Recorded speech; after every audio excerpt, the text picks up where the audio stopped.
Es un verdadero placer para mí presentar a Ulises Pereira. A Ulises yo lo conocí hace muchos años, cuando él estaba trabajando en el laboratorio de Magdalena Sangüesa, que muchos aquí conocerán. Y me llamó mucho la atención su interés por esta cosa biológica, él viniendo de la física. Bueno, en ese tiempo acabo de enterarme de que él no venía tanto de la física. Él es ingeniero en biotecnología molecular, pero también en paralelo sacó después la licenciatura, o sea, sacó antes en realidad la licenciatura en física, así que tuvo ahí dos grados de pregrado, luego hizo un magíster en física, muy rápido también, con la dirección de Enrique Tirapey. Luego se fue, por lo que veo acá, a la Universidad de Chicago a hacer un magíster primero en estadística y luego un doctorado en estadística con la dirección de Nicolás Brunel, para luego hacer un postdoc en la Universidad de Chicago, de Nueva York, perdón, en NYU, en el Center of Neuroscience. Primero un postdoc y después un Schwartz Fellow. No sé si eso después, tú me explicas después, Ulises, si el Schwartz Fellow es una especie de postdoc enchulado o algo así. Es como un postdoc enchulado. Muy bien. Bajo la supervisión de Xiaojing Wang.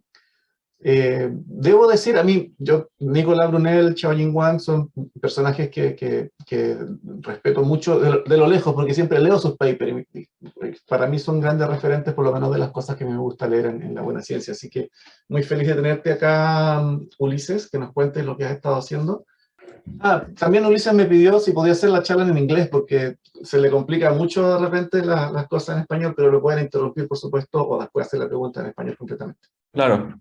Sí, yo lo que pasa es que a veces la terminología en español me cuesta un poco. Como estoy tan acostumbrado a hablar de mi trabajo en inglés. Eso, ya. Gracias por la invitación, estoy súper contento y voy a empezar al tiro con la charla. Big neuroscience is advancing in several fronts. And this is changing the way that we actually do neuroscience. So first, since 2017, they have developed a new kind of probes. These are called high density probes or neuropixels that experimentalists can record of the order of hundreds of neurons in multiple brain regions. So here in this cartoon, you will see that this probe can record visual cortex, hippocampus, and the thalamus, and this is a single spike precision. Second, because the great advancement in viral tracing, now we are able to know the wire diagrams across several brain structures. So this is a recent paper where they opened these data sets of the cortical connections in the mouse brain for the 3 cortical regions, but also they have similar data for the thalamocortical connection on the cortico-thalamic connections. And third, because the huge development of deep learning, these artificial intelligence technologies, now neuroscientists routinely they can monitor behavior in a quantitative fashion. Namely, you can. This is one example. For example, this is the paw of a mouse, and these landmarks can be monitored at a very high temporal precision and spatial precision. So we have electrophysiology. We are able to monitor many brain regions at the same time. We have connectomics. Also, we have behavior. So these actually have changed the way that neuroscientists are organizing their labs. So these are our 2 examples. So one is the International Brain Laboratory. Another example is the Allen Institute for Neural Dynamics. So in these 2 consortiums, several neuroscientists are working together to record multiple brain regions. In the case of the International Brain Laboratory, they pledge to record the entire brain during a behavior. This means that they will insert these neuropixels. in a coordinated way across several labs in a grid that is around 5 microns, in a grid of 5 microns in the entire brain during decision making. So this is kind of is similar to what the effort that physics have taken before in the case of, for example, particle physics, in which many physicists work together to achieve a particular goal. And also this has sparkled the interest in including neuroscience and computational neuroscience and theoretical neuroscience, theoretical models for first generating a hypothesis, and second for making predictions and analyze and third for analyzing data. So what I'm going to talk, I want to tell you today are two stories, two projects, in which I collaborate with experimentalists very closely, and we combined recordings, electrophysiological recordings, behavior, and modeling and data analysis. So the first story that I'm going to tell you is about the metastable attractors underlying the variability in behavioral timing during a decision-making task. So the idea is the following. During behavior, this is the case, this is a mouse, this is a cartoon, is a mouse. During behavior, it has been shown that it can be chunked in several behavioral motifs that as analogy, for example, a word is composed of several letters.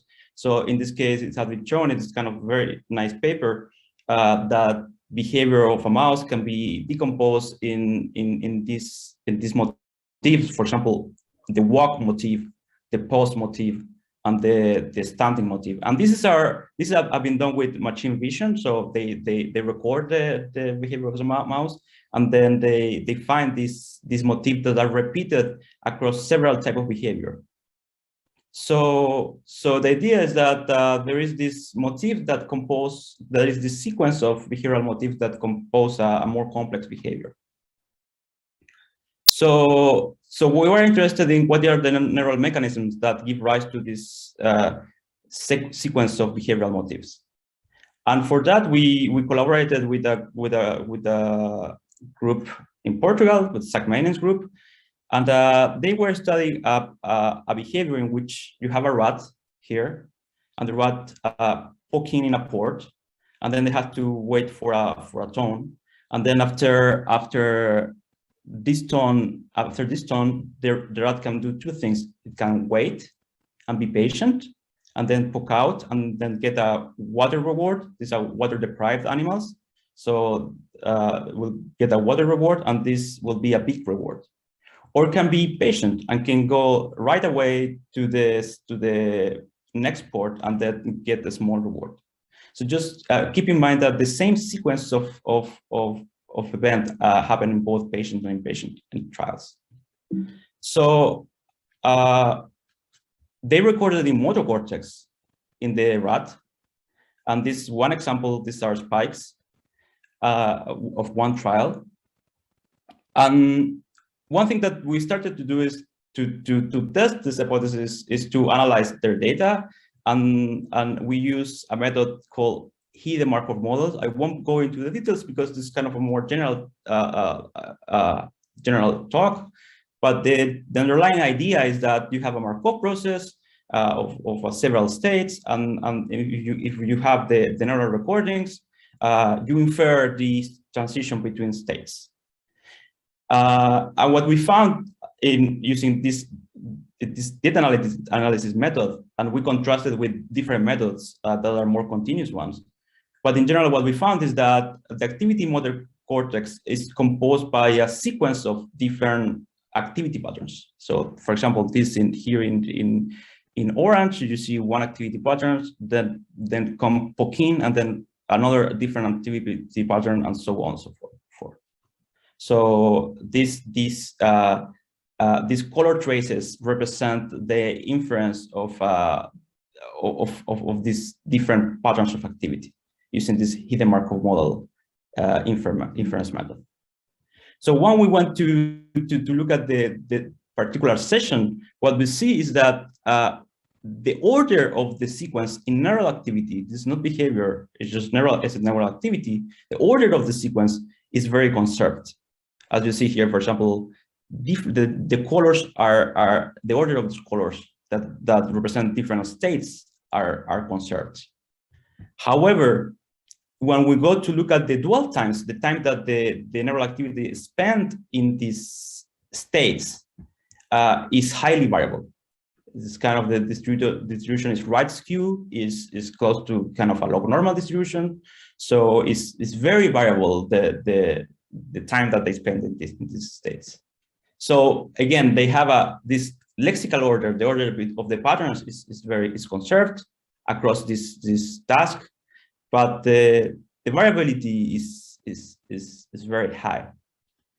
So we hypothesize that underlying this sequence of behavioral motifs during this task, as you see here in this cartoon, there is a sequence of neural activity. And the question that we want to understand is what the neural mechanisms that give rise to the sequence of neural activity. Okay, so first I want to give you an introduction, somewhat the flavor of the different models. Again, I won't go into the details. You can ask me if you're interested.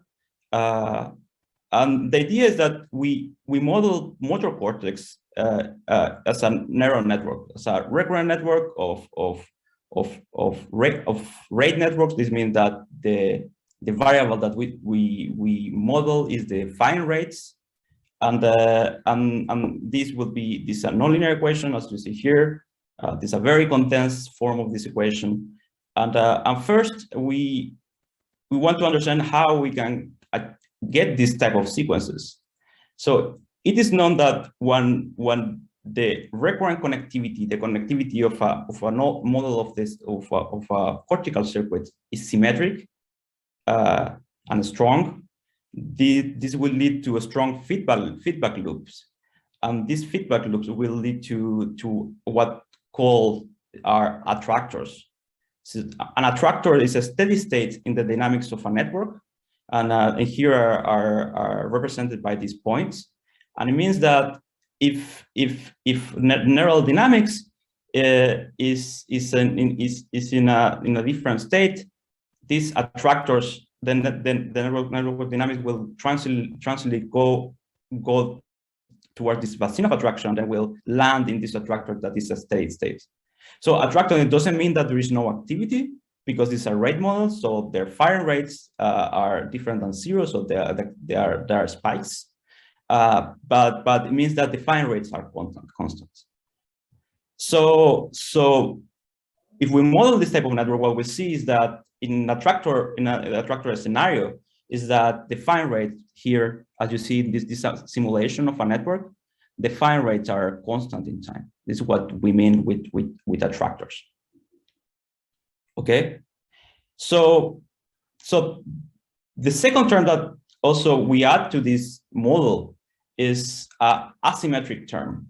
So if we have a network, and let's say we have two neurons, in neuron 1 connects very strongly with neuron 2 in a feed-forward manner, what will happen is that the dynamics of the network will be transient and will be a sequential activity, as this cartoon shows. So this is a sequence of activity, and if we simulate this type of networks, what we see is this transient activity. These are fine rate units. These are kind of, it's color coded to see all different neurons, and are ordered according to the peak of the bursts.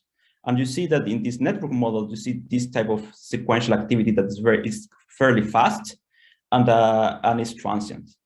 And this type of activity have been shown to happen in the parietal cortex. So this is a very nice study by Chris Harvey, where they're showing that in the parietal cortex, they observe this sequential activity in which it's characterized by a burst of activity at some point in time. This is calcium imaging.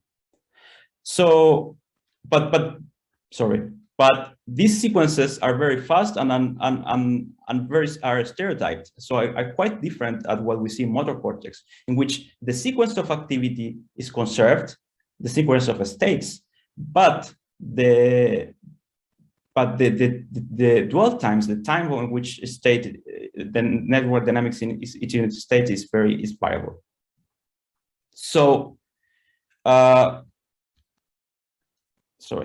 so we include these two type of connectivity in the model, and what we found is that not very surprisingly, this model displayed these two type of dynamics plus these two type of dynamics. So we have a regime in parameter space. These are the strength of the symmetric connection of the asymmetric connection, and this is the strength of the symmetric connection.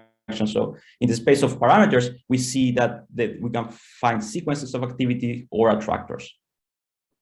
So what we thought, with the first to reproduce the data, what we thought, so well, maybe the cortex, motor cortex, is in the sequence regime, and noise, external noise, produce this variability that we see in the dwell times. So what we did is to inject to this model. So I have a question, maybe. Sorry. Okay. I didn't understand the question. So what we see into this model is that that if we inject noise, so to each neuron, as we see here in this cartoon, actually the network doesn't produce this sequence of very variable states. So if we inject noise to this network, the network goes to having sequences to not having sequences at all, and the dwell times are not very variable. So just stop me if you have questions. I don't. Ulises, Yeah. There's one question here. What is private noise? What do you mean by private noise? Private noise means that each neuron receives an independent noise. So the assumption is that there is variability in the brain, and the variability can be spatially correlated. This means that some neurons they share the noise, so there is a kind of some latent variable in which the noise is not independent. This is one possibility. The other extreme possibility is that that each neuron receives noise that is independent, that doesn't depend on the other neuron, and this means that is private. So each neuron receives this private noise. Yeah. Thank you. So then we show that in the sequence regime, this network doesn't reproduce what we see in the data. So then we thought, so maybe the network is in the attractor regime, and then noise variability that is prevalent in the brain will make the network jump from one attractor state to another, as you see here in this cartoon. So this was kind of the general picture. So again, because there is noise in the brain, there's noise. There are many sources of noise. So one source of noise is just synaptic noise. For example, the variability in the vesicle release. We know that also there's ion channel noise because the number of ion channels are finite. We know also that the cortex, the neurons spike very variable. So the network spike the coefficient of variation of cortex is around 1, but sometimes it's much more larger than 1. So there is a lot of variability also in the spikes. So there is noise in the brain, and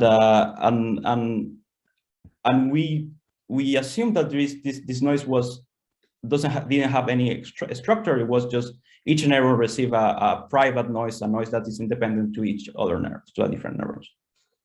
So what we see actually is that we cannot also have this jump between different attractor states in this network. And the fact is that it's something called the course of dimensionality. So if in any system, and in particular in this network model, jumping from one attractor to another, if these attractors are different direction in neuronal space, is really difficult if the perturbations are uncorrelated. Intuitively, if you want to go from this attractor state to this other attractor state, you would like to kick the dynamics in this direction. However, when the noise is not a structure, when the noise is private, is independent, what happens is that the dynamics is kicked in several different directions, and these directions are random. So in three dimensions, when you kick something in a random direction, you can end up in several parts of this space. But if you want to go to a particular space, it's a particular point in a space in just 3 dimensions. It's very difficult if you do it just by random kicking the dynamics. In 1 dimension, actually, it's much more easy. You have for example, you have a potential, and then you have noise in 1 dimension. And if you want to go from one minimum of a potential to another minimum, it's much more easy to jump, because you just have one direction, just go forward, or you go to the right, or you go to the left. But in high dimensions, when there are more, the dimension is higher and higher, it gets much more unlikely that because random fluctuations, you will go to a particular direction in neuronal space.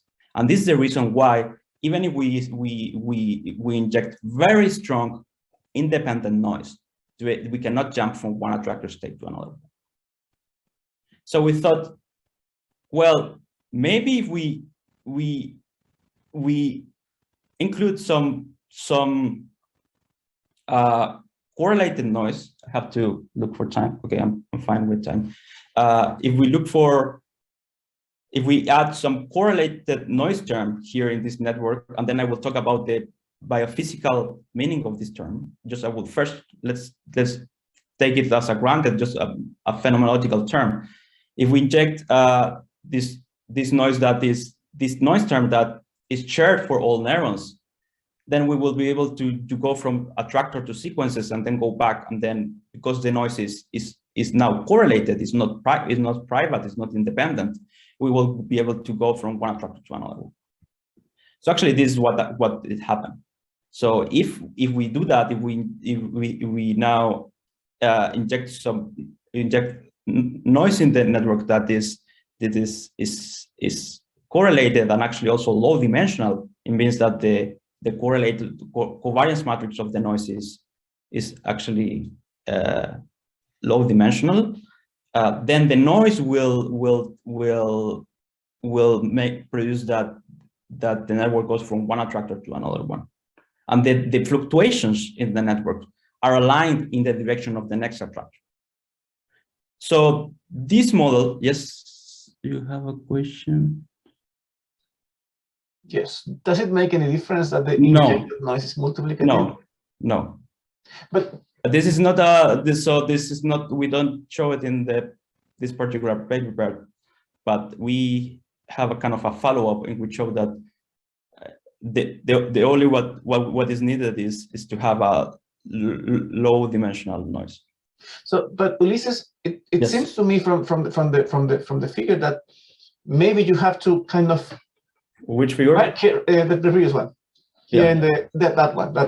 Yeah. It seems to me that you kind of have to carefully engineer the covariance matrix of your noise to make these arrows to point in the desired direction, or is it it is not like that, or just any common noise will do the trick? It's not like that. There is no fine tuning in that. The only thing is that in this case, in this particular model, what happens is when you are in this steady state, in this metastable state, the fluctuations that are in red are proportional to this feed-forward term, this asymmetric term. So the asymmetric term is pointing in the direction of the next attractor. Ah, okay. And then it will make you jump to the next one. Yeah, but there's no. But as I said, you can also achieve this, but these are not published. They're not published results. This is kind of follow up of this study. You can achieve this if you make fluctuations that are low dimensional to all neurons at the same time. So this is kind of what is needed. Like the ingredient that you need is that the noise should be kind of low dimensional. But in this particular mechanism, you are in one attractor and you jump to the next one. And why we look for this is because, and actually I won't have time to talk more about this, but it's because these terms arise from a two-area model. So if you think about motor cortex connected with thalamus, and you make a feedback loop in between two areas, and then if you take into account the fluctuations on the synaptic efficacy, for example, there is noise. We talk about a vesicle release, but also with short-term plasticity that also is stochastic. We show mathematically that this feedback loop in between a subcortical region and a cortical region give rise to exactly this term and exactly this type of correlated noise. But I won't go into the details of this because, I think it's. I wanted to have a talk more general. Also, I have other things to tell you. There's another project that I want to talk about. But I will be glad to talk about more about this. I think I understood. Thank you. Yeah. There is another question. What is low dimensional? So you see this term here. This term is a scalar, is a number. So this means that we have many neurons in this network. So there are, say, let's assume that there are 1,000 neurons, and each neuron will be perturbed by this number that fluctuates. So each neuron will be really perturbed, but the fluctuations will depend on just one particular number. But maybe we can think about another number here at like maybe psi1 and psi2. So then will be each neuron will be fluctuated by two different numbers. So the fact that there is one number that fluctuates produce fluctuation for all neurons, this means that is the dimension of this one number is much smaller than the entire dimension of the network, that is 1,000. So in the case of private noise, the dimension of the fluctuations is 1,000 because each neuron receives its own independent noise. In the case of this noise, the fluctuations are low dimensional because it's just one variable that produces the fluctuation. This is why we call it low dimensional noise. So there is a continuum between this high dimensional and low dimensional noise, and yeah. Okay, so in this model reproduced the data. So this means that we get these metastable attractors. So these are different states that we can infer using these hidden Markov models. Also, we can compute using calculations. And these are the different fine rates here in black kind of gray lines for the different states. And the dwell times, the time that the network spends in each of these attractors is highly variable. So what is going on in this network is these are metastable attractor, and the network is in one state and then go to the next and to the next. And I wanted to say that in this model, we constrain it using data. So we fit the input-output transfer function. So we infer the transfer function from recordings, and then we fit the input-output transfer function, the FI curve from recordings. And also we constrain it. We constrain the network in the number of. In the analysis that we do, we use the same number of neurons that in the experiment. So we subsample the network for the analysis that I'm showing. So this is the data. So well, that until this point we reproduce the data. So now the question is, can we make some predictions about the network dynamics and about the dynamics in the motor cortex? And one prediction that comes very naturally from this model is that because we have this noise term that is low dimensional. So this means that the noise correlation between spike patterns will be also kind of low dimension.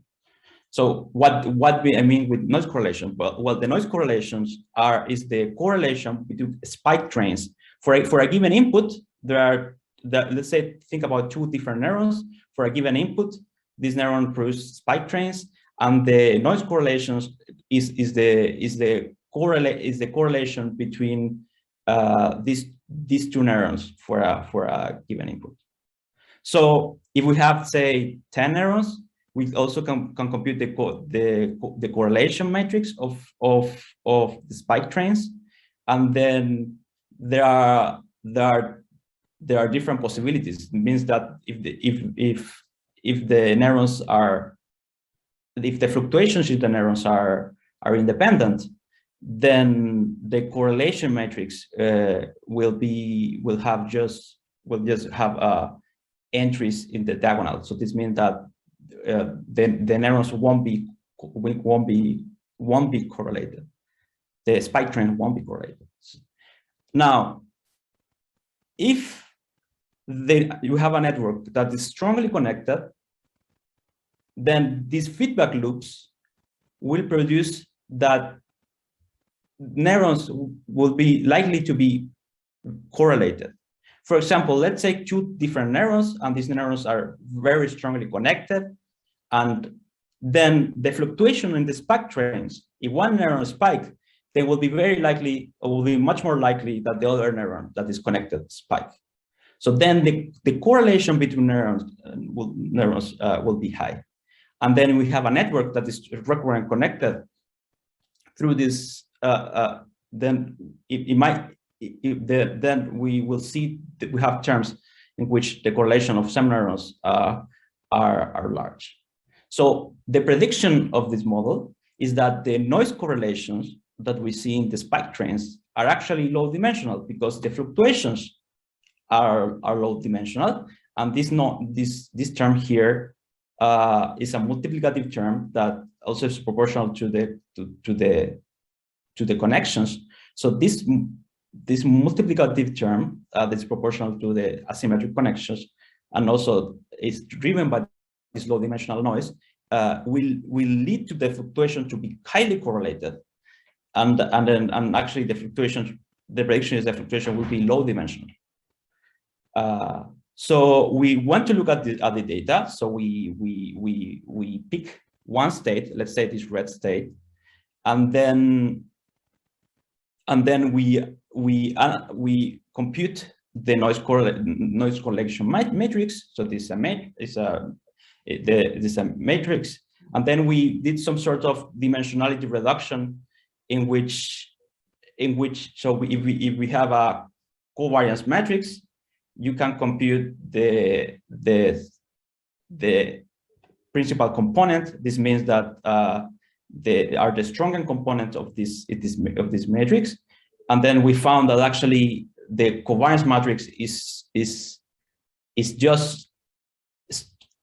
is low dimensional in the sense, is low dimensional because the principal component, the first principal component is very high. So this means that there is just one mode in the fluctuations that drive the network, not several modes. And this is a direct prediction of the model. So we went to the data and we actually observed the same thing that we see in the model. So this is the dimensionality for different states in the model and the data. And this is kind of when this is an intensive measure of the dimensionality, that is dimensionality divided by the number of neurons, and for the data and for the model, and these are kind of quite similar. So just what I've told you so far in this project is that self-initiated actions task in M2 unfold through a reliable discrete sequence of patterns. Second, we propose some network model that reproduces several aspects of the data, namely the variability in the different states, and it's constrained by the recordings. And then we use this model for making predictions, and then we confirm prediction about the fluctuations in the spike trains, and then we confirm this prediction in the data. So I'm going to switch gears now, and I'm going to talk about a different project. This ongoing project, so it's not published work, although was presented, part of it was presented as SFN this year. And I want to talk about this project because I think it's a very exciting project in which there is a tight relation between theoreticians and experimentalists.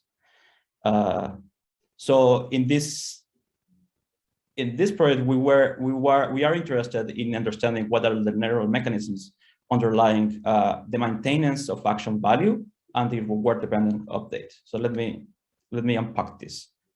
So when a person or an animal, as this cartoon shows, is in the environment, in nature, oftentimes engage in this behavior called foraging. So during foraging, animals, for example, in this case, this mouse, look for food in the environment, and it has to be very careful with the predators, and also it has to remember where the food was located before, because maybe the food depleted and maybe some spot is not good any longer good. I should go to another place. The same with humans. For example, this woman is looking for berries, and she has to be careful with this bear here, but also he has to look at the places where there are more berries than other places. And this is a kind of a behavior that is widespread across several species. And also we engage in this type of behavior, not only in nature, but also in kind of modern daily life. For example, we have to engage when we are, for example, traders, they have to report traders in the stock market. They have to remember different prices and information for them make decisions. So there are some internal biases that we call action values. This for making decisions. So for example, if you go to a restaurant, you want to decide which restaurant you go, you have to remember your past experience with this restaurant, and then make the choice to which restaurant to go. So these action value signals are continuous variables, are variables that are not categorical. It's not all or none, but it's a continuous variable. Maybe I can ask you which restaurant you prefer, the restaurant A or the restaurant B, and then you might not be sure, so you are able to rank the different restaurants. So this is kind of a variable that has a continuous nature. And these action values actually are updated through through behavior. So sometimes you might go again to a restaurant and you have a bad experience. So then your value of this place is get updated. So these action values actually in several contexts, they have this continuous nature, and also they are updated depending on history. So what we are interested in this project is what are the circuit mechanisms for maintaining and updating action values. So for that, in a collaboration with Carlos Rubola group, they work in this new task. Is a dynamic foraging task in which a mouse will lick left or right depending on a go cue, and then after the go cue, it will receive a reward, and the reward with some probability. And this probability will change in blocks, as you see here in yellow. So the base probability will change in blocks. So the mouse has to lick, will lick, and then maybe if the probability of reward for left is high, then it's more likely that we will lick left. And then when the probability of reward change in this block, then the choices will follow the rewards. So there is this behavioral law called the matching law that was coined by Herstein in the 60s, actually, in pigeons. That basically what states is that the proportion of choices follow the proportion of rewards. And as you see, this is kind of an example of matching behavior. So when the base reward probability changes, then the choices change. And this behavior is really widespread across animals. So you can see it in humans, you can see it in rodents, you can see it in primates, and also in pigeons and other species. So the first thing that we did in this project is to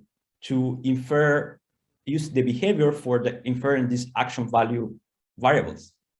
So the way, I won't go into the details, but we use several behavioral models for infer this Q right or Q left that will be a function of the histories of choices and rewards. So for example, if the choices and rewards for the right port, for example here, the choices and reward for the right port are large, so then the value for the right port will in this method, this inference method will be high, and this will change across the trial, so across the session, so we can fit this model with the history of choices and reward and get an estimate of the value of the right port and the left port from the behavior. And actually we will have a generative model in which we can predict the different choices using the history of these action values. And this in green is the generative model, so we can fit fairly nicely the behavior. So they want to record in the mouse brain using neuropixel data. So they recorded in the prelimbic cortex, but also across several other areas. And what they found, and it is consistent with other groups' findings, is very striking. So this one particular neuron in prelimbic cortex. So prelimbic cortex is similar to MPFC, so medial prefrontal cortex. So prefrontal cortex is area that is related with cognitive flexibility, and what they found is that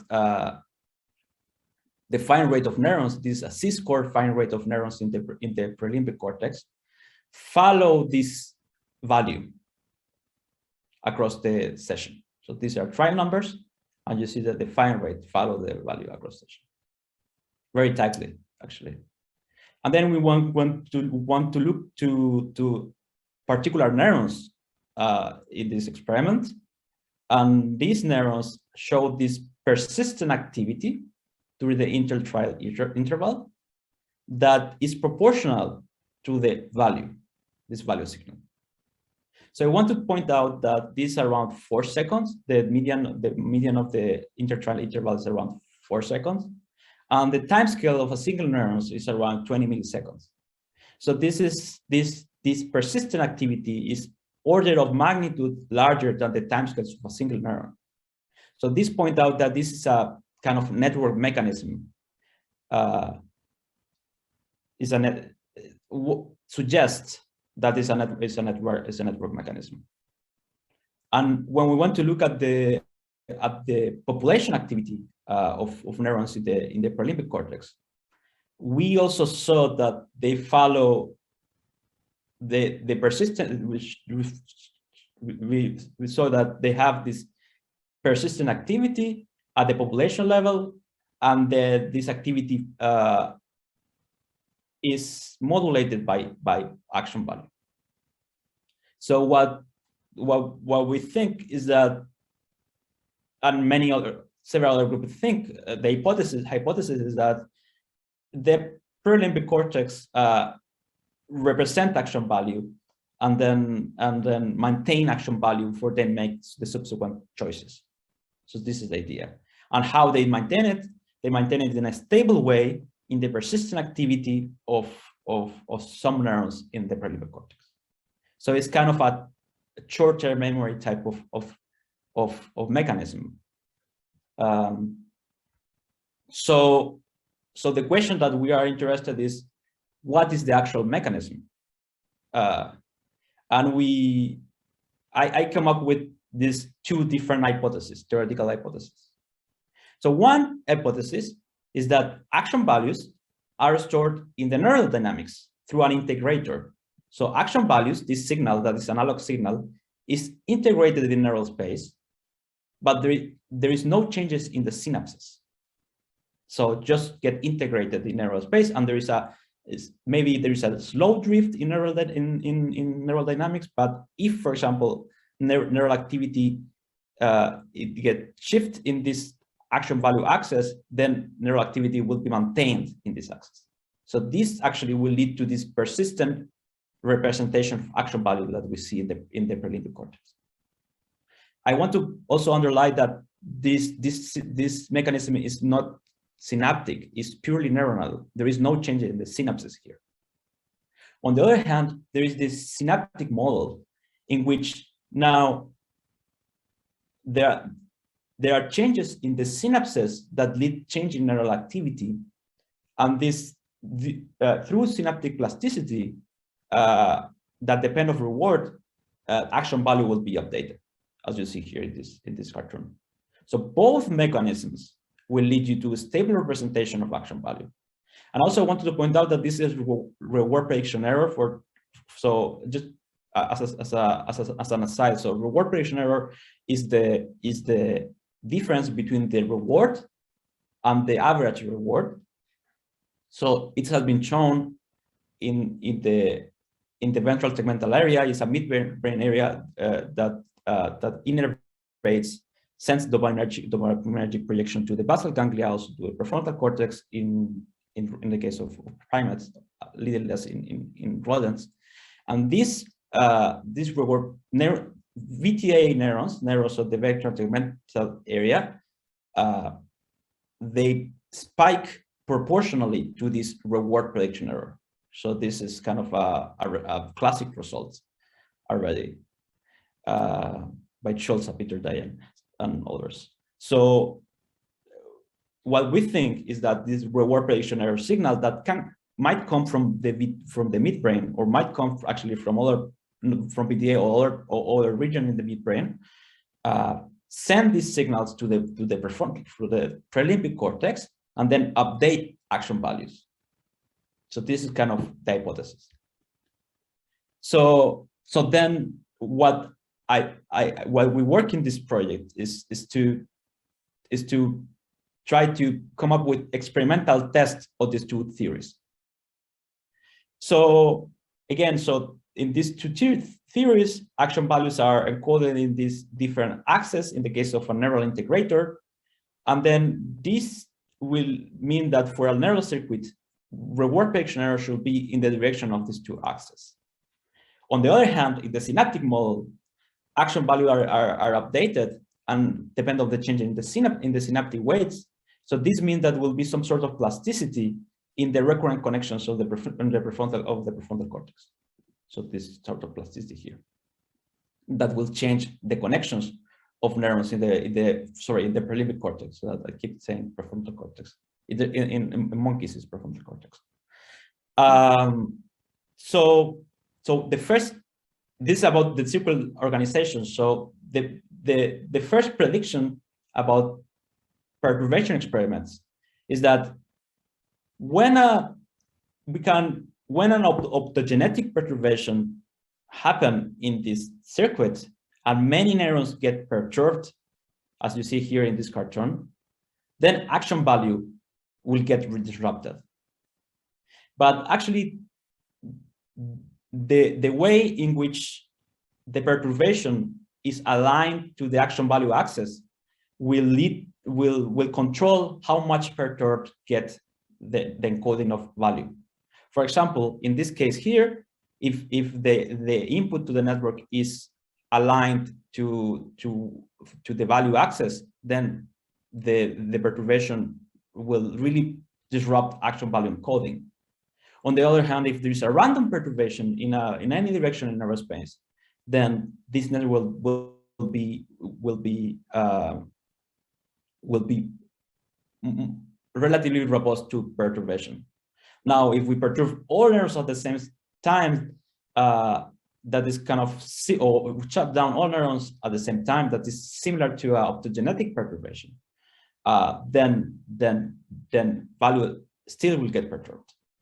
On the other hand, in the synaptic model, because values are encoded in the synapses, then this network will be very robust to perturbations. So the second prediction is about timescales. So because in the neural integrator, action values are encoded in the neural dynamics, there is no change in the fluctuations of the spikes with value, because there is no change in the recurrent connections. Or in this model, do not predict change in the fluctuations of the spikes. However, in the synaptic models, because there are changes in the synapses with action value, then for stronger connections, when the action value of one of the two populations that encode action value is strong, then the autocorrelation of the spikes will become slower with action value. And also this translates in the response to perturbations. So in the case of the genetic perturbations, in the case of a neural integrator, the recovery or the rise of a given perturbation, it won't depend of action value, as you see in this cartoon. It depends very mildly of action value. But in the case of a synaptic model, a given perturbation to neural activity, the rise and the decay will depend of value. And the third prediction is about noise correlations. So we predicted in neural integrator, noise correlations, the variability is aligned to this action value axis. But it won't depend, does not depend on the action value. So when action value changes, when this variable of value changes, it won't depend on action value. So if neural activity is here or here or here in neural space, the fluctuation are not dependent of value. However, in the synaptic model, because there are changes in the synapses, there is a change in an effective functional connectivity with value. And then the variability, the covariance matrix of the noise correlations will change with value very strongly. So we are testing this prediction actually now. They are doing the optogenetic experiments, And we have preliminary results about these predictions that I won't share with you because are preliminary, but just want to say that stay tuned. And that's it for today. Quiero agradecerles la invitación. Estoy súper contento de ver a viejos amigos y profesores. Y just want to acknowledge my collaborators. So the first project was a collaboration between a group of experimentalists and theoreticians. There's a group of Zach Mainen and with Masa Murakami. And we work together with Luca Mazzucato, that is a PI in Oregon, and Stefano Racanatesi in this project. And for Foraging, I want to, so my mentor, Charjing Wang, and a collaboration with Carlos Bubola at Janelia, and then a very nice collaboration with Han, that is Han Hao, this experimentalist in this project. So thank you, and that's it for today. Thank you. Muchas gracias, Ulises. Nos dejaste con la bala pasada con la segunda parte. Faltó ahí. Sí. ¿Hay alguna? Pero, para, en la segunda parte, ¿hay alguna razón para inclinarse por el modelo 1, modelo 2? ¿Tienes algún prejuicio al respecto o preferirías no tenerlo? O sea, yo creo que hay razones biológicas para inclinarse por uno o por otro, ¿no? Sí. Por ejemplo, voy a compartir pantalla, ¿no?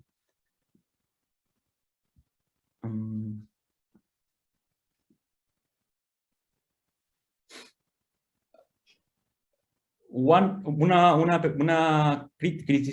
crítica al modelo 2, por ejemplo, es que si es LTP es súper lento. Entonces, y los cambios en value son del orden de cientos de milisegundos. Entonces, es como está casi al borde de lo que uno ha visto en LTP. Quizás, por ejemplo, en amígdala, en fear conditioning, el cambio súper rápido en LTP, pero en otros sistemas es generalmente lento. Pero eso no significa que no haya otro mecanismo que cambie la sinapsis, que sea más rápido, como short-term plasticity, por ejemplo. Pero quizás el primer mecanismo como para tener un reservorio, me parece que eso cae dentro de lo que se conoce como reservoir computing. Lo tienes como un reservorio de atractores para codificar cosas, y luego el mecanismo sináptico en un plazo un poco más largo lo podría consolidar o poder hacer como cambios de valores más a largo plazo. ¿Sería, o estoy hablando tontera? No, o sea, la idea es que hay un estado estable que representa la actividad en el interval, acá, en un fixed point attractor, y porque hay cambio en la sinapsis, este fixed point attractor, este estado estable va a cambiar, va a moverse. Y cuando se mueve, algunas neuronas mueven su actividad. Entonces, los cambios en la sinapsis lo que hacen es cambiar la posición de este fixed point attractor y lo mueve mueve el estado estable en diferentes locaciones en neural dynamics. Pero desde el punto de vista biológico, significa que cambios en la sinapsis van a cambiar el baseline de la actividad de las neuronas durante el intertrial interval. Eso es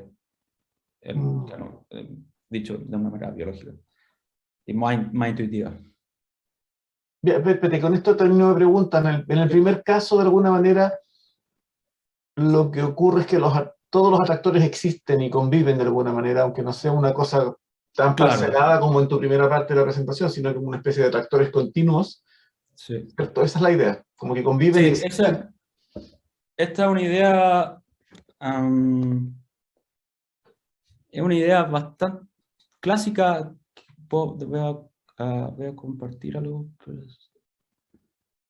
Tengo una idea clásica no, este es otro paper, disculpa. Es una idea clásica en neurociencia computacional que es llamado el line attractor, en cual no es un punto, sino es como una línea en donde todos los espacios todos los puntos son estables. Entonces uno puede moverlo y va a ser estable también. Y eso fue el primero que lo planteó fue Sebastian Song. Sí, lo voy a compartir, pero fue Sebastian Song en el contexto de el movimiento del ojo del goldfish. Porque cuando este pez movía el ojo, había neuronas que disparaban y estaban correlacionadas con el movimiento del ojo, y cuando el ojo se quedaba quieto, las neuronas disparaban, y después cuando se movía, disparaban a una menor frecuencia. Entonces había este integrador biológico, que no se sabía el mecanismo. ¿Cómo voy a hacer que una variable análoga, que es la posición del ojo del pez, pueda ser codificada por la actividad de estas neuronas en el pez? ¿Y cuál es el mecanismo? Entonces, en un paper en PNS, que es como en los 80, él planteó esta idea de que hay un line attractor, que es un integrador biológico, que integra la posición del ojo y que la mantiene. Y esta idea ha sido explorada en el PI. Hace poco hablé con una persona que está trabajando en Goldfish y parece ser que es lo que pasa, han ido al circuito, al microcircuito, y parece lo que pasa. Entonces nosotros tomamos esa idea y la usamos en el caso de Action Value. Muy bien. ¿Más preguntas de la audiencia? Levanten la mano o aparezcan en cámara.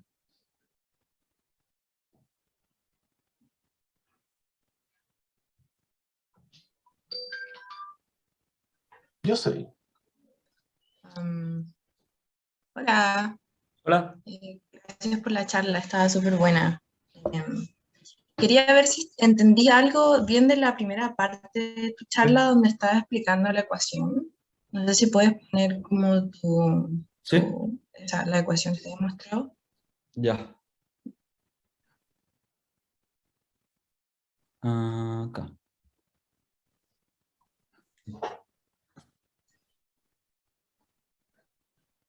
¿En qué? Era cuando tenías la ecuación de esa, pero tenías más factores incluidos, entonces Ya, sí. habías pasado por Con los dos ruidos probablemente. Aquí están los dos ruidos. Sí. Entonces yo quería entender esto de high dimensionality y low dimensionality. Sí. Entonces habías dicho, yo quería ver como el ejemplo al revés.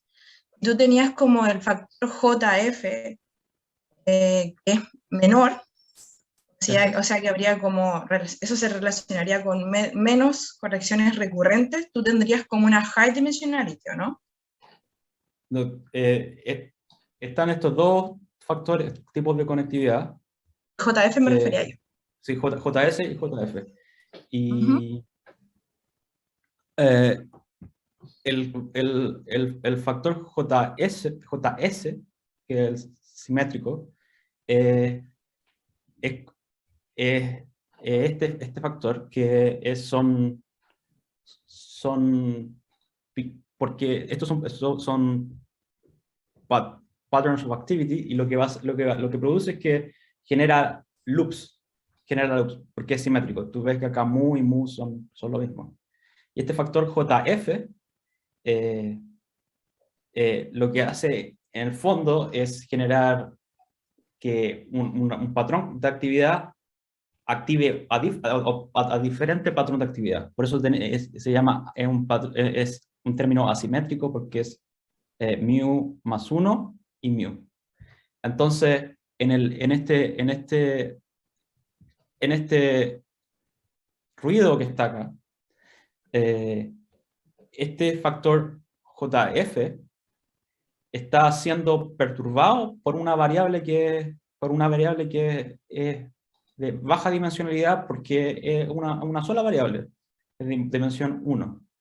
Y este factor JF lo que hace es que perturba la dinámica, pero la perturba en la dirección del próximo atractor. Eso es lo que hace. Y el hecho de que sea de baja dimensionalidad se refiere a que es esta variable, que son las fluctuaciones en la red neuronal, es de baja dimensionalidad. De hecho, esto viene de un loop de dos áreas, que no hablé de eso, pero eso, no sé si respondí tu pregunta. Pregunta más, si quieres.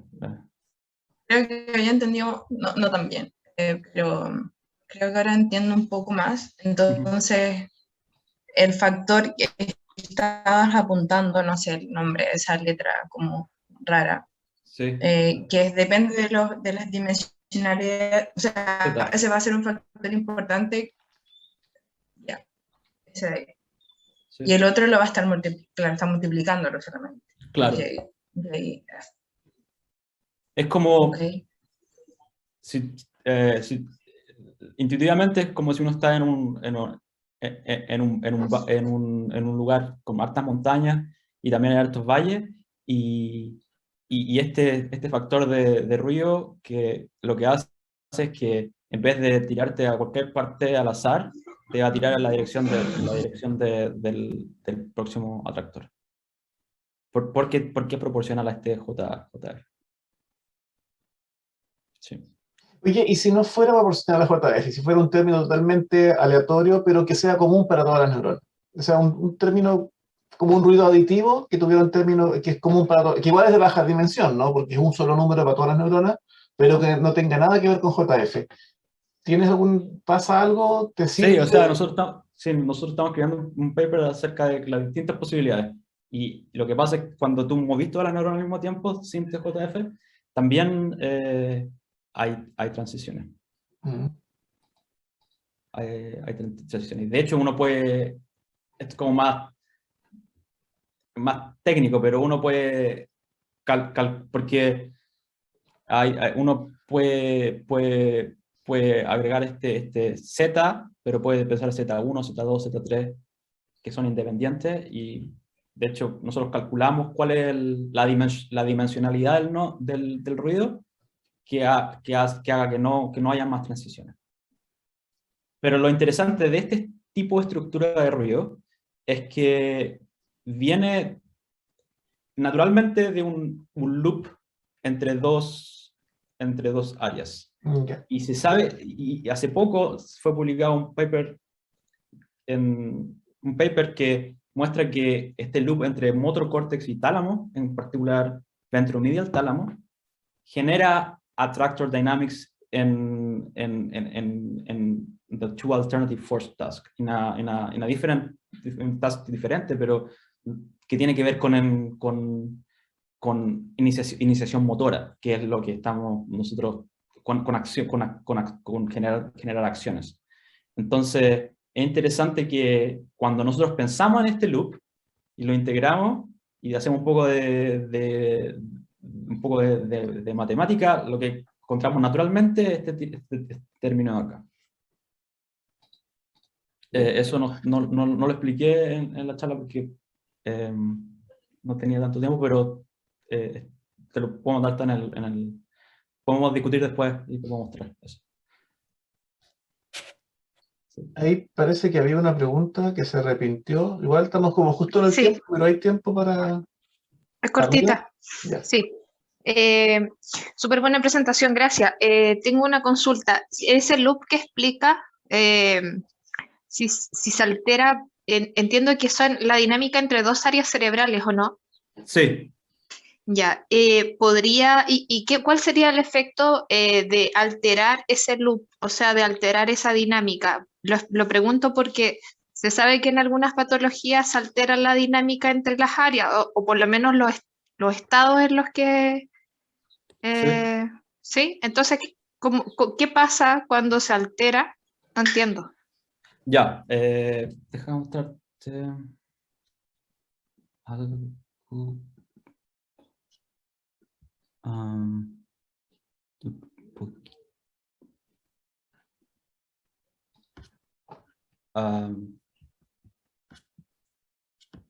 Un poco. Ya, no tengo el... igual lo voy a mostrar, pero no tengo la figura que quería mostrar, pero bueno. Este es un paper reciente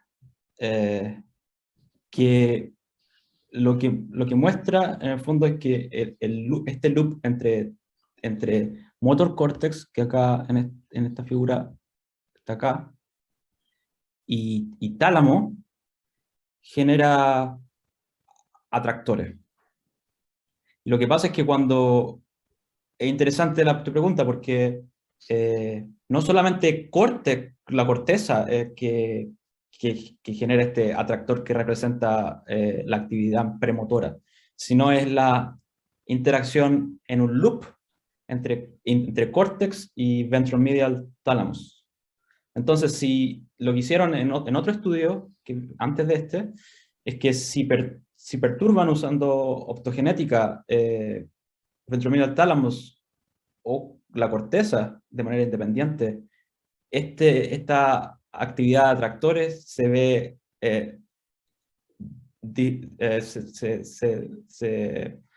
ya no pasa.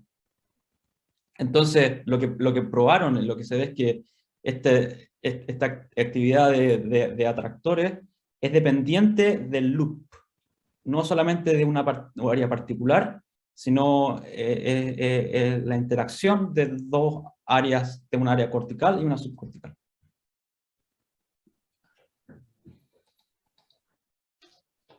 Gracias, precisamente para allá iba mi pregunta. La alteración como que provoca en la corteza el problema subcortical. Sí. Mostraron en el caso de la actividad premotora, que de atractores, mostraron que es necesario el loop.